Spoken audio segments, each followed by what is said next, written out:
Hi friends, welcome to Max cooking channel. நம்ம சேனலை subscribe பண்ணுங்கள், லைக் பண்ணுங்கள், ஷேர் பண்ணுங்கள். இன்றைக்கி நம்ம சேனலில் பார்க்க போகிற ஸ்பெஷல் ரெசிபி பூண்டு ஊறுகாய். எப்படி பண்ணுறதுன்னு பார்க்கலாம் வாங்க. தோல் உரித்த பூண்டு 1 கப் எடுத்துருக்கேன். எண்ணெய் 300 ml எடுத்துக்கலாம். புளி ஒரு எலுமிச்சப்பழ அளவு, காஞ்ச மிளகாய் 30 எடுத்திருக்கேன், வெல்லம் 1 ஸ்பூன், உப்பு தேவையான அளவு.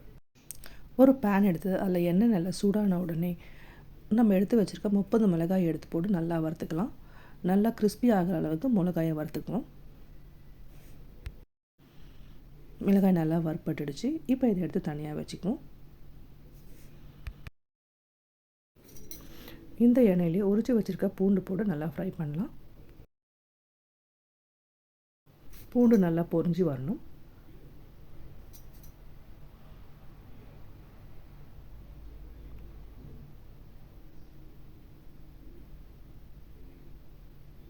பூண்டு இப்போ நல்லா பொரிஞ்சிடுச்சு. இதுலேயே நம்ம புளி எடுத்து போட்டுக்கலாம். புளியும் நல்லா வறுத்து எடுத்துக்கலாம். இதுலேயே பூண்டு புளி ரெண்டுத்தையும் சேர்த்து நல்லா வறுக்கணும்.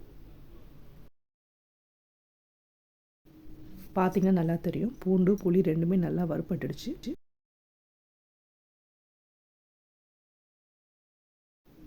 இப்போ இதை எல்லாத்தையும் மிக்ஸி ஜாரில் எடுத்து போட்டு நல்லா கிரைண்ட் பண்ணிக்கலாம். ஃபஸ்ட்டு மிளகா போட்டு நல்லா ஃபைன் பவுடராக அரைச்சி வச்சுக்கலாம்.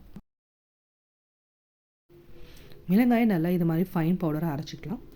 இதுலேயே இப்போது நம்ம வறுத்து வச்சுருக்க பூண்டு புளி உப்பு வெல்லம் எல்லாத்தையும் சேர்த்து மிச்சம் இருக்க எண்ணெயும் கலந்து அதில் போட்டு அரைச்சிக்கலாம். உப்பு நம்ம தேவையான அளவு போட்டுக்கலாம்.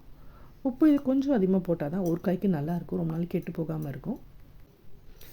சிம்பிளாக ஈஸியான டேஸ்டியான பூண்டு ஊறுகாய் ரெடி ஆகிடுச்சு.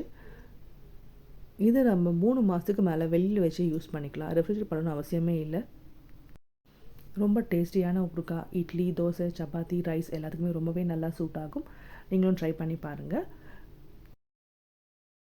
அடுத்த இன்ட்ரெஸ்டிங்கான ரெசிபியோடு மீண்டும் உங்களை சந்திப்போம். நம்ம மேக்ஸ் குக்கிங் சேனலை சப்ஸ்கிரைப் பண்ணுங்கள், லைக் பண்ணுங்கள், ஷேர் பண்ணுங்கள். நன்றி, வணக்கம்.